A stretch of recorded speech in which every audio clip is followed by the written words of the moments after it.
Party Narendra Modi की नहीं है, पार्टी आरएसएस की है, पार्टी ब्राह्मणों की है। तो ब्राह्मणों ने नरेंद्र मोदी को नॉमिनेट किया। नॉमिनेट करने की वजह से वास्तविक सत्ता, ये सत्ता नरेंद्र मोदी की नहीं है, ब्राह्मणों ने नरेंद्र मोदी को दी है। वास्तविक सत्ता आरएसएस के पास है, ब्राह्मणों के पास है। इसका सबूत क्या है? अब बोलेंगे इसका क्या सबूत है? नरेंद्र मोदी पिछड़े वर्ग का है, ओबीसी का है, प्रधानमंत्री है। प्रधानमंत्री के पास ओबीसी की गिनती करनी चाहिए कि नहीं गिनती करनी चाहिए, अधिकार मोदी के पास है। मोदी ओबीसी है, ओबीसी की गिनती करने का फैसला 10 साल होने के बाद तीसरी बार प्रधानमंत्री बना, अभी तक नहीं लिया। इससे सिद्ध होता है कि नरेंद्र मोदी के पास वास्तविक पावर नहीं है, नॉमिनेटेड पावर है, ब्राह्मणों के द्वारा दिया हुआ पावर है। अगर ब्राह्मणों के द्वारा दिया हुआ पावर है तो ब्राह्मण उसको निकाल भी सकते हैं। पार्टी ब्राह्मणों की है, इसलिए नरेंद्र मोदी ओबीसी की जाति आधारित गिनती करने का फैसला आज तक नहीं कर पाए। ये इस बात का सबूत है कि पावर ब्राह्मणों के पास है, मोदी के पास नहीं है। जय जोहार साथियों, हाल ही में भारत मुक्ति मोर्चा के राष्ट्रीय अध्यक्ष वामन मेश्राम साहब ने राष्ट्रीय स्तर के 70 महाप्रबोधन कार्यक्रम की घोषणा की थी, जिसके तहत महाराष्ट्र के वसमत तहसील में मूल निवासी बहुजन समाज राष्ट्रीय जागृति एवं महाप्रबोधन कार्यक्रम का आज 26 जनवरी को आयोजन किया गया था, जिसमें भारत मुक्ति मोर्चा के राष्ट्रीय अध्यक्ष वामन मेश्राम जी ने कांग्रेस, बीजेपी और आरएसएस को बेनकाब कर दिया। इस कार्यक्रम में बड़ी संख्या में मूल निवासियों की उपस्थिति दिखाई दी, तो आइए देखते हैं वामन मेश्राम जी ने इस वक्त क्या कहा।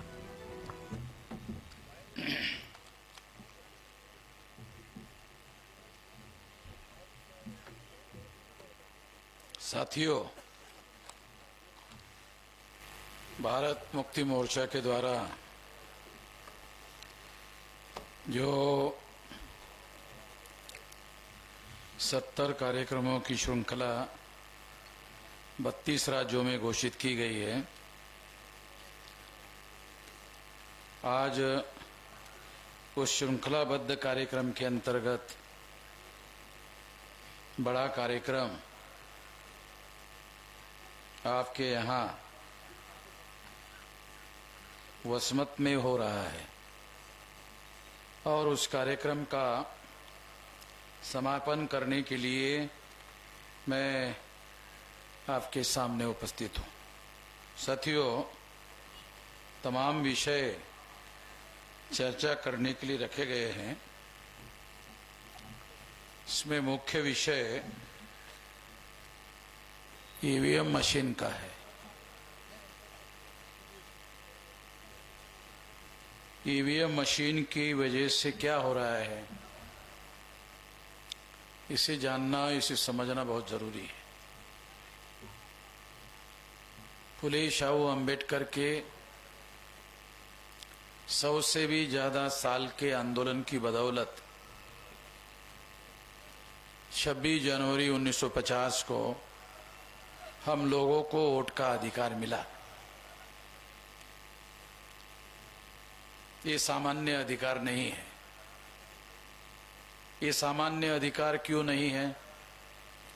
क्योंकि वोट के अधिकार की वजह से इस देश में हम लोग शासन करती जमात बन सकते हैं। कितने हमारे पढ़े लिखे लोगों को ये बात समझ में आती है? कितने अनपढ़ लोगों को ये बात समझ में आती है? जब पढ़े लिखे लोगों को ये बात समझ में नहीं आती है तो अनपढ़ लोगों को कहां से समझ में आएगी? पढ़े लिखे लोगों की जिम्मेदारी है कि वो अनपढ़ लोगों को इस बात को समझाने का काम करे। तो पढ़े लिखे लोगों को ये पता नहीं है कि वोट का अधिकार फुले शाहू अंबेडकर के 100 साल के आंदोलन की बदौलत हम लोगों को मिला हुआ है। ये उस आंदोलन का निचोड़ है। अगर हम लोगों को फुले शाहू अंबेडकर के आंदोलन के बदौलत अगर कोई सबसे बड़ा अधिकार मिला है तो वो सबसे बड़ा अधिकार वोट का अधिकार है। और सबसे बड़ा वोट का अधिकार जो मिला है वो हमारे लोगों से चुनाव के दौरान खरीदा जाता है और हमारे लोग उसको बेचते हैं। जो लोग खरीदते हैं इस देश में, कौन लोग खरीदते हैं? ब्राह्मणों की संख्या इस देश में 3.5% है। महाराष्ट्र में 1.5 या 2% है। ऑल इंडिया में 3.5% है। 3.5% वोट जिन लोगों के पास है, अगर वो व्यक्ति ग्राम पंचायत का चुनाव लड़ता है तो वो ग्राम पंचायत का सदस्य भी चुनकर नहीं आ सकता। अगर वो ग्राम पंचायत का सदस्य भी चुनकर नहीं आ सकता तो पंचायत का सरपंच भी नहीं बन सकता।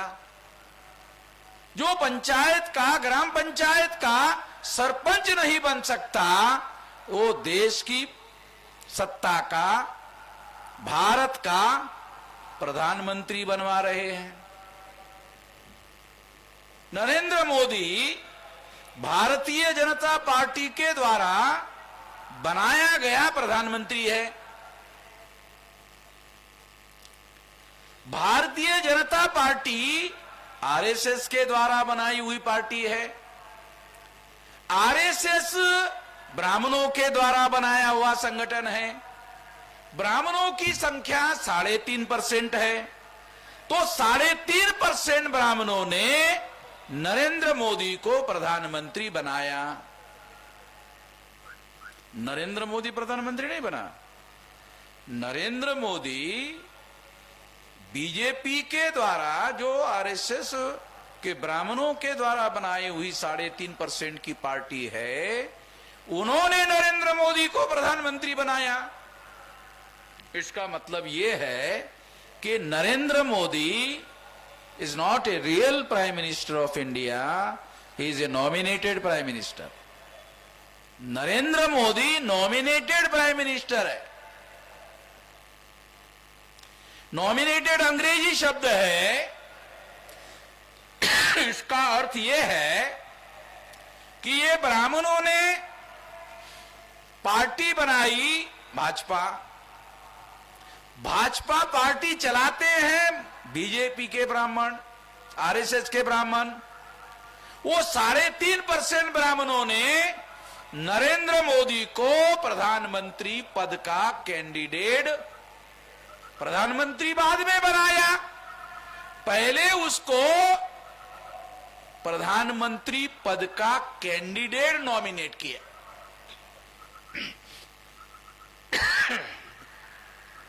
क्योंकि पार्टी नरेंद्र मोदी की नहीं है, पार्टी आरएसएस की है,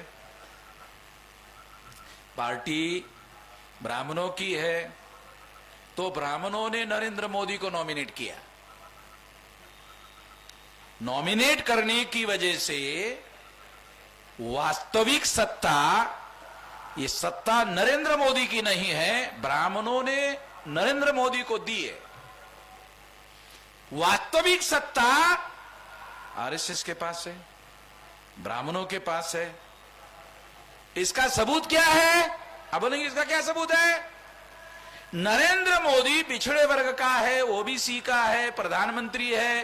प्रधानमंत्री के पास ओबीसी की गिनती करनी चाहिए कि नहीं गिनती करनी चाहिए, अधिकार मोदी के पास है।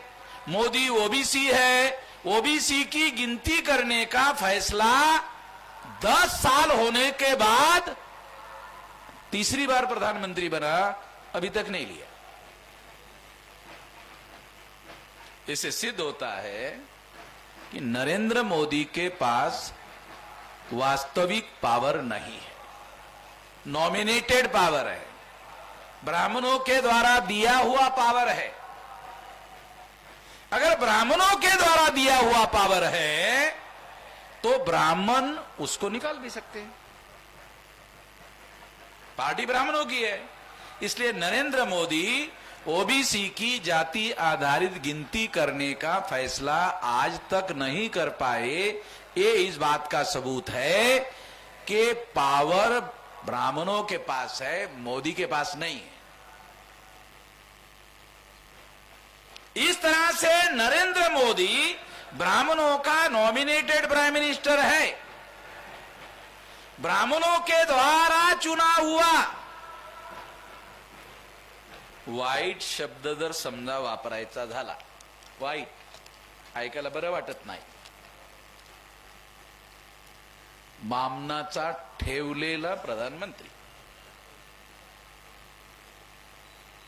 आता जास्त जर तुम्हाला समजावून सांगायचं झालं तर एक माणूस लग्न करतो, लोक म्हणतात ही लग्नाची त्याची कायदेशीर बायको आहे, अरे मग तो माणूस विचारतो अहो साहेब हे दुसरी कोण आहे, ठेवलेली म्हणतात की नाही गावात गावातले लोक म्हणतात की नाही कोण आहे ठेवलेली। नरेंद्र मोदी असं ठेवलेलं आहे।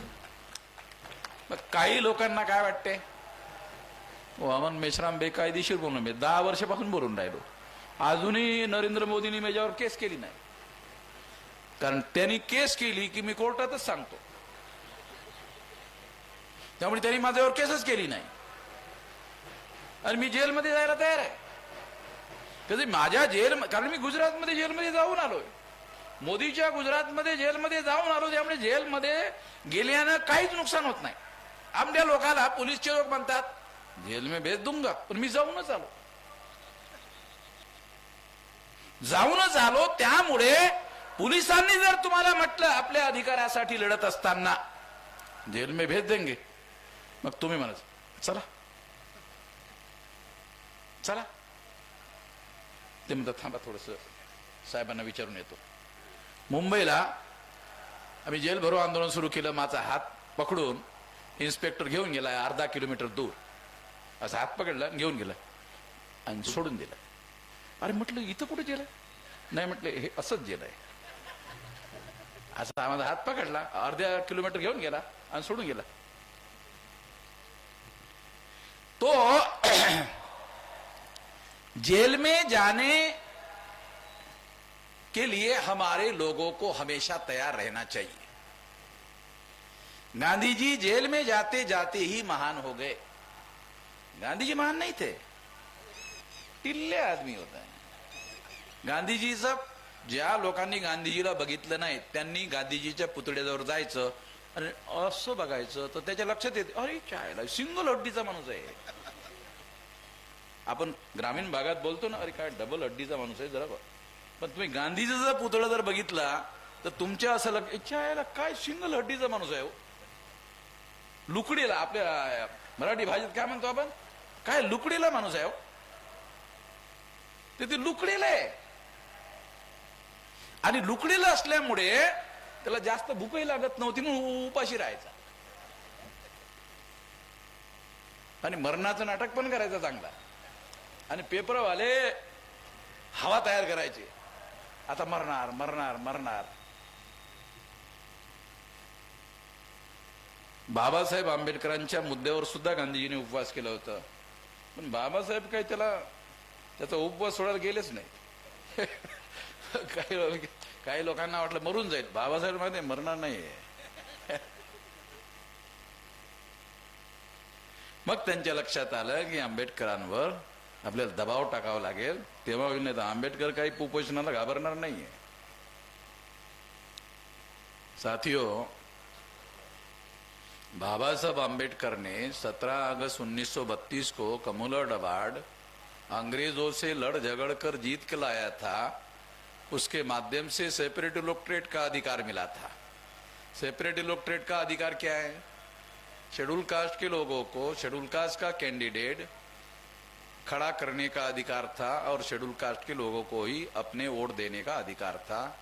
आदिवासियों को अपना कैंडिडेट खड़ा करने का अधिकार था और आदिवासियों को ही वोट देने का अधिकार था। इसका मतलब है शेड्यूल कास्ट के लोग शेड्यूल कास्ट का कैंडिडेट चुन सकते थे। आदिवासी के लोग आदिवासी का कैंडिडेट चुन सकते थे। ये दोनों अधिकारों के खिलाफ गांधी जी ने आमरण अनशन किया और कहा इनको ये अधिकार नहीं मिलना चाहिए। तो बाबा साहब आम्बेडकर ने पूछा क्यों नहीं मिलना चाहिए? कहा देश के लिए खतरा है। सरदार पटेल ने गांधी जी को पूछा देश के लिए खतरा कैसे है? गांधी जी ने सरदार पटेल को कहा देश के लिए बाद में है, तेरे को पहले है। कहा मेरे को पहले कैसे? कहा कि उनके सही और सच्चे नुमाइंदे चुनकर जाएंगे तो तुमको प्रधानमंत्री बनने नहीं देंगे। आजाद भारत में तुमको प्रधानमंत्री नहीं बनने देंगे। 131 मेंबर पार्लियामेंट चुनकर जाएंगे तो बहुमत के लिए जो आंकड़े लगेंगे कांग्रेस के पास नहीं रहेंगे और वो उनको समर्थन नहीं देंगे, तो तुम प्रधानमंत्री नहीं बन सकते। इसका अर्थ ये है सेपरेट इलेक्टोरेट से सही और सच्चे प्रतिनिधि चुनने का अधिकार बाबा साहब आम्बेडकर ने हासिल किया था, वो सही और सच्चे प्रतिनिधि चुनकर नहीं जाने चाहिए।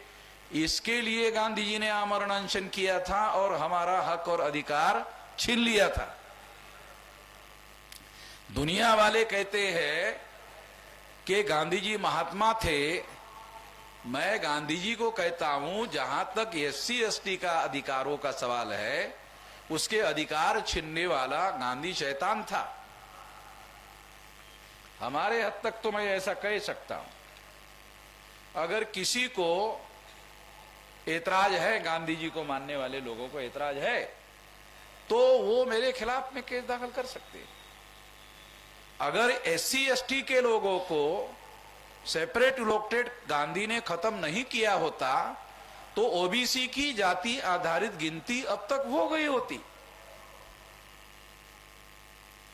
एससी एसटी को सेपरेट इलेक्टेड के अधिकार खत्म करने की वजह से रियल रिप्रेजेंटेशन नहीं मिला, और रियल रिप्रेजेंटेशन नहीं मिला इसके लिए जिम्मेदार गांधी जी है। और गांधी जी की वजह से ओबीसी की जाति आधारित गिनती नहीं होती है। कितने ओबीसी के लोगों को बताए? जो ओबीसी के लोग गांधी जी को महात्मा कहते हैं, अगर उनको मालूम हो जाए तो मेरे पहले ही उसको शैतान बोलेंगे।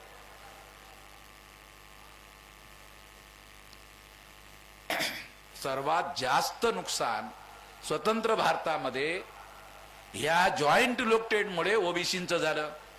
60 वर्ष ओबीसीच्या लोकांना रिझर्वेशन मिळण्यासाठी लागले। 17 ऑगस्ट 1932 ला शेड्यूल कास्टच्या लोकांना रिझर्वेशन मिळालं आणि ओबीसीच्या लोकांना 92 मध्ये मिळालं। 32 आणि 92 म्हणजे याचा अर्थ असा की ओबीसींना रिझर्वेशन मिळण्यासाठी शेड्यूल कास्टच्या पेक्षा 60 वर्ष जास्त लागले। याला कोण जबाबदार आहे? याला गांधीजी जबाबदार आहे।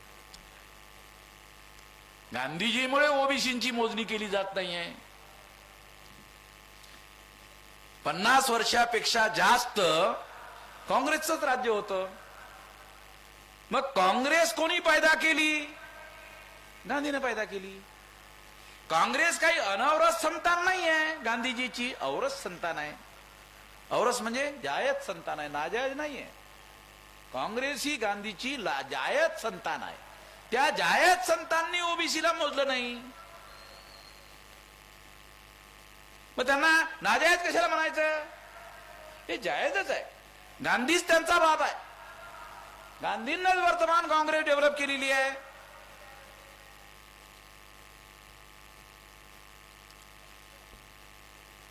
तेव्हा आजच्या ज्या आमच्या समस्या आहेत, ओबीसीची जाती आधारित गिनती असू द्या किंवा भारतीय घटना इम्प्लिमेंट न करण्याची समस्या असू द्या, घटना ही आमच्या समर्थनामध्ये आहे। मूळ निवासी बहुजनांच्या समर्थनामध्ये आहे, म्हणून ती स्वतंत्र भारतामध्ये आजपर्यंत लागू करण्यात आली नाही। ती जर लागू केली असती तर आमच्या लोकांच्या जीवनामध्ये क्रांती झाली असती. संविधान लागू करण्यात आले नाही, घटना लागू करण्यात आलेली नाही, याला सर्वात प्रथम गांधीजी जबाबदार आहेत. कारण गांधीजींनीच तशा पद्धतीची काँग्रेस निर्माण केली.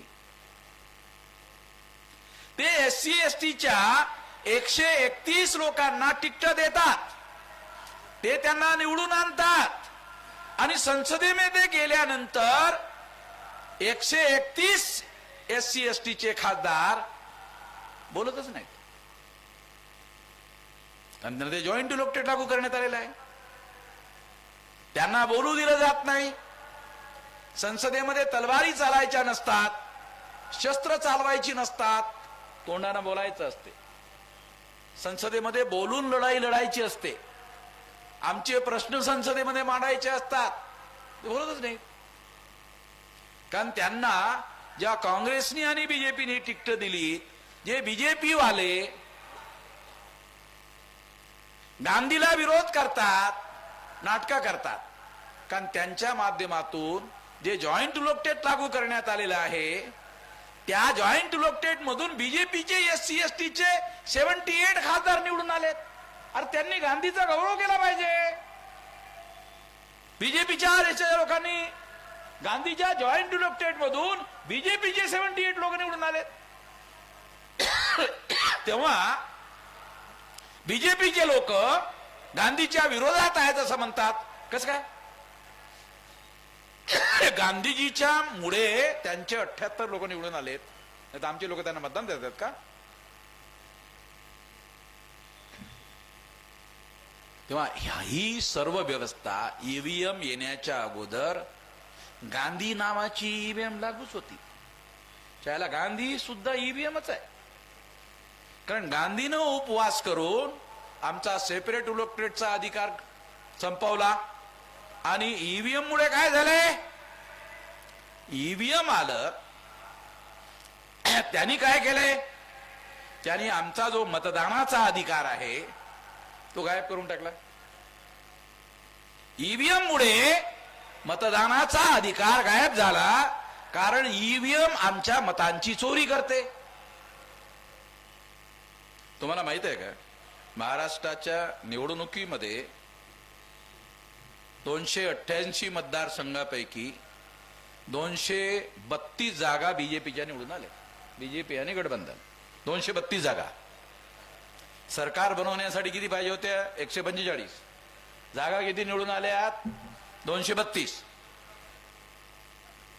आता काल निवडणूक आयोगाचा जो राजीव कुमार आहे त्यांनी घोषित केले, काल्पनिक नाही सांगत, निवडणूक आयोगाच्या कमिशनरनी राजीव कुमारनी घोषित केलं की महाराष्ट्राच्या निवडणुकीमध्ये 76 लाख मतांचा हिशेब लागत नाही.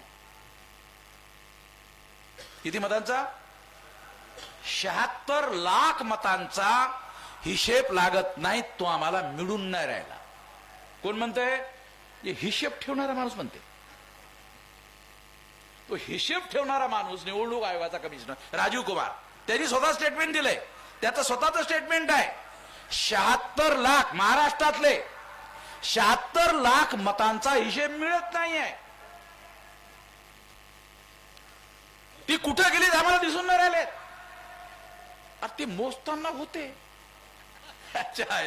तुम्ही ते मोजल्यामुळे 232 जागा बीजेपीच्या निवडून आल्यात. आणि त्या जर मोजल्या नसत्या तर बीजेपीच्या 232 निवडून आल्या नसत्या. मोजल्यानंतर तुम्ही त्यांना सर्टिफिकेट दिलेत आणि सर्टिफिकेट दिल्यानंतर म्हणता ते दिसतच नाहीत. ते 76 लाख मतं कुठं ते दिसून राहिलेत. कारण RTI मधल्या लोकांनी ते विचारलं त्याला. त्याचं सर्व डॉक्युमेंट माझ्याजवळ आहे. ज्या व्यक्तीने विचारलंय ते डॉक्युमेंट माझ्याजवळ आहे. त्यांनी लिहून दिलं त्याला. ज्याला लिहून दिलं त्यांनी मला दिलं. म्हटलं मला दे, तुझ्या कामाचं नाही आहे. तुझ्याजवळ घरी पडून राहील हे आकडे, हे मला दे. त्यांनी मला दिलं. 76 लाख मतांचा हिशेबच नाही आहे. त्या 76 लाख मताच्या आधारावर बीजेपीचे 232 लोक निवडून आणलेत. बीजेपीचे लोक बरेच दिवस मंत्री नाही बनवू शकले. हा त्याचा घोड आहे. त्यांना आश्चर्य इतके कसे आले. आम्ही तर इतके लावले नव्हते, इतके कसे आले. म्हणजे ईव्हीएम मशीन मध्ये ओपनली स्वतः पहिल्यांदा निवडणूक आयोगाच्या अधिकाऱ्यांनी, तेही चीफ इलेक्शन कमिशनरनी 76 लाख मत गायब आहेत. महाराष्ट्राच्या विधानसभेने पहिल्यांदा ईव्हीएम मध्ये घोटाळा होतो. 76 लाख मताच्या आधारावर मान्य केले. निवडणूक आयोगाच्या चीफ इलेक्शन कमिशनरनी मान्य केले. तेव्हा किती भयंकर गोष्ट आहे. याचा अर्थ असा, ईव्हीएम मशीन मध्ये घोटाळा होतो ही गोष्ट 100% खरी नसून 200% खरी आहे. म्हणजे काही लोकांना 100% ऐकून ऐकून सवय पडल्यामुळे त्यांच्या डोक्यावर परिणाम होत नाही, म्हणून मला 200 वापरावं लागून राहिलं.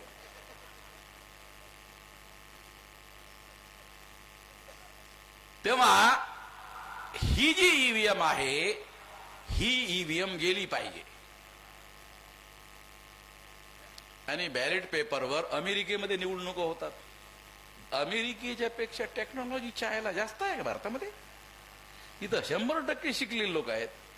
आणि ईव्हीएम ही टेक्नॉलॉजीवर चालणारी निवडणूक प्रणाली आहे. त्यासाठी अमेरिकेतील 100% शिकलेले लोक आहेत. आमच्या देशामध्ये साक्षर आणि अर्धसाक्षर 80% लोक आहेत.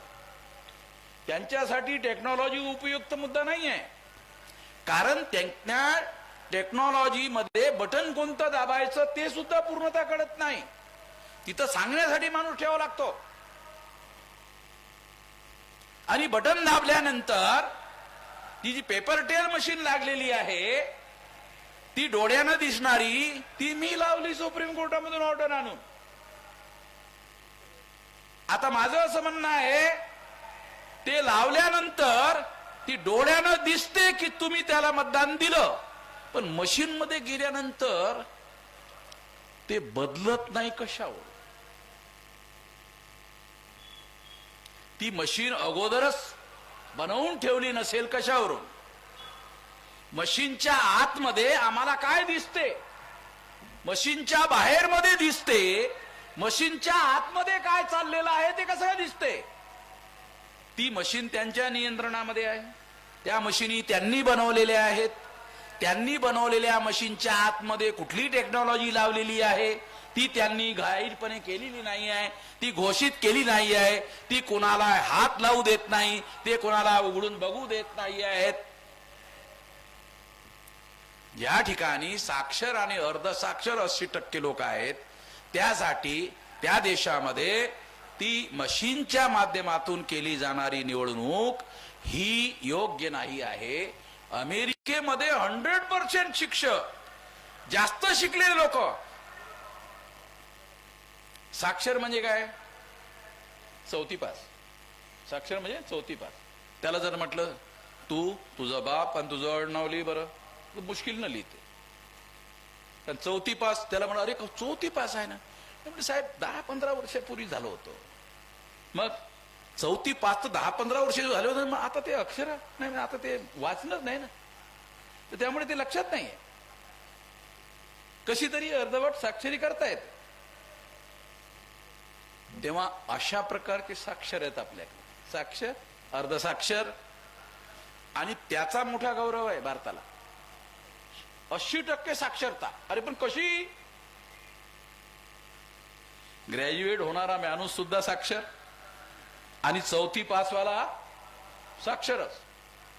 पण त्याच्यामध्ये ग्रॅज्युएट माणसाला जे समजतं आणि 4थी वाल्याला जे समजतं त्याच्यामध्ये किती अंतर आहे? तर 15 वर्षाच्या नंतर जो 4थी झाला साक्षर असतो त्याची साक्षरता सुद्धा गायब होऊन जाते. तेव्हा टेक्नॉलॉजीच्या माध्यमातून आपल्या देशामध्ये ज्या निवडणुका घेतल्या जात आहेत त्या निश्चितपणे जाणीवपूर्वक घेतल्या जात आहेत, त्या ब्राह्मणांसाठी अनुकूल आहेत. आणि म्हणून काँग्रेस जरी त्याचा विरोध करत असली तरी ही मशीन आणण्याचं काम काँग्रेसनेच केलंय. काँग्रेस आजच्या तारखेला याचा विरोध करते. काय विरोध करते माहिती आहे? काय विरोध करते?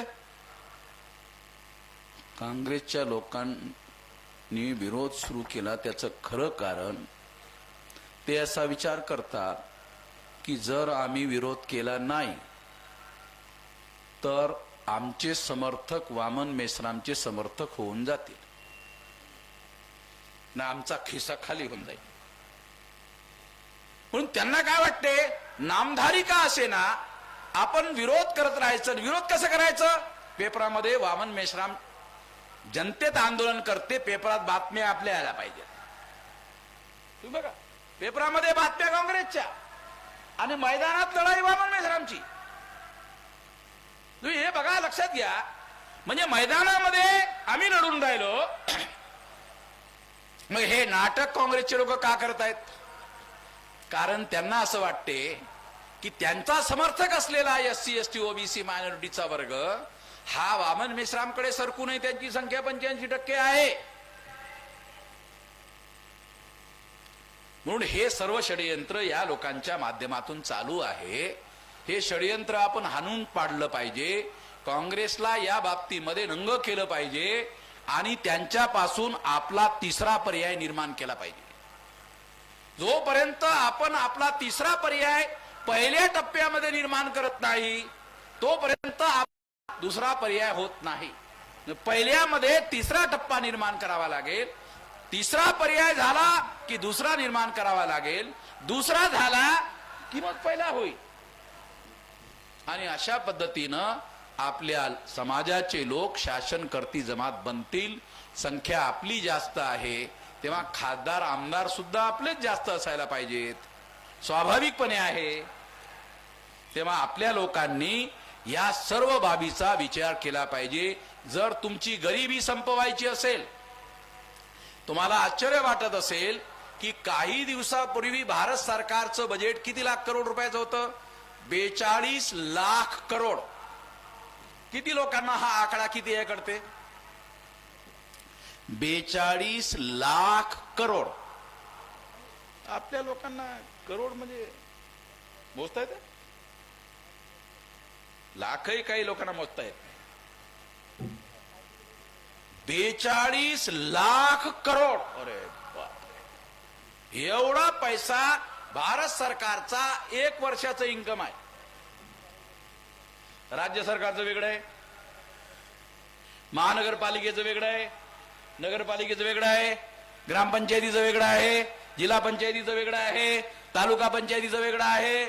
तेव्हा पैसा एवढा प्रचंड टॅक्स स्वरूपामध्ये येतो. त्या पैशानी 10 वर्षामध्ये आपल्या सर्व लोकांचं दारिद्र्य संपवता येऊ शकते. अशाच पद्धतीचं दारिद्र्य अमेरिकेच्या लोकांनी संपवलं, युरोपच्या लोकांनी संपवलं. आता अमेरिका हा दारिद्र्य रेषेच्या फार वरती, युरोप दारिद्र्य रेषेच्या वरती फार वरती. त्यांच्याकडे अतिरिक्त संपत्ती आहे अमेरिकेजवळ. ते गरीब राष्ट्राला मदत करत राहतात, आफ्रिकन देशांना. एवढा प्रचंड पैसा त्यांच्याकडे आहे. भारतामध्ये सुद्धा पैशाची कमतरता नाही आहे. 42 लाख करोड रुपये प्रचंड पैसा आहे. या सर्व पैशाच्या माध्यमातून आपल्या लोकांचं दारिद्र्य 10 वर्षात संपवता येऊ शकते. एज्युकेशन उच्च दर्जाचं दिलं जाऊ शकते, हायर एज्युकेशन दिलं जाऊ शकते, फॉरेन एज्युकेशन दिलं जाऊ शकते, विदेशामध्ये आपली मुलं शिक्षणासाठी पाठवले जाऊ शकतात. तुम्ही कल्पना करा, एकटे बाबासाहेब आंबेडकर विदेशामध्ये शिकून आले तर आपला एका माणसाने किती मोठा उद्धार केला. तर आपले हजारो लोक जर विदेशामध्ये शिक्षण घेण्यासाठी पाठवलेत, किती मोठ्या प्रमाणामध्ये त्यांचा उद्धार होईल. आणि ते आपल्या माध्यमातून त्यांच्या माध्यमातून आपला उद्धार होऊ शकेल. तेव्हा आपल्याला मोठ्या प्रमाणामध्ये उद्धार करण्याचा मार्ग अस्तित्वात आहे. तो ईव्हीएम मशीनच्या माध्यमातून आपली मतं चोरी केली जात आहेत. चोरी करण्याच्या पाठीमागचा हेतू आपण राज्यकर्ते बनायला नको. म्हणजे ईव्हीएम हे तुम्हाला राज्यकर्ते बनवण्यापासून थांबवण्यासाठी आहे. आणि यामध्ये बीजेपी आणि काँग्रेस, काँग्रेस आणि बीजेपी यांचं काय षडयंत्र आहे? 10 वर्ष तुम्ही ईव्हीएमचे घोटाळा करून राज्य करा, 10 वर्ष आम्ही करतो. बीजेपीची 3री टर्म चालू आहे, आणखी 1 टर्म बीजेपीला मिळेल. म्हणजे 10 वर्षाची बरोबरी जी झालेली आहे त्यानंतर बीजेपीचे 10 वर्ष शिल्लक होतील.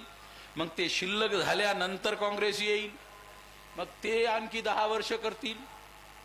म्हणजे हे असं ठरवलेल्या गोष्टी आहेत, हे ठरवून चाललेलं आहे. आणि म्हणून आपल्याला, कारण यामध्ये मीडियाचे लोक सहभागी आहेत, कोर्टाचे लोक सहभागी आहेत, अर्धवट बातम्या छापतात, खोट्या बातम्या छापतात, खऱ्या बातम्या छापत नाहीत. आम्ही रिसर्च करून डाटा काढतो म्हणून आम्हाला माहिती मिळते. आणि आमच्या माध्यमातून जितक्या लोकांना आम्ही सांगू शकतो तितक्या लोकांना आम्ही सांगतो. बाकी करोडो लोक तसेच राहतात, त्यांना माहितीच नाही राहत. ज्ञान तर फार दुसरी गोष्ट आहे.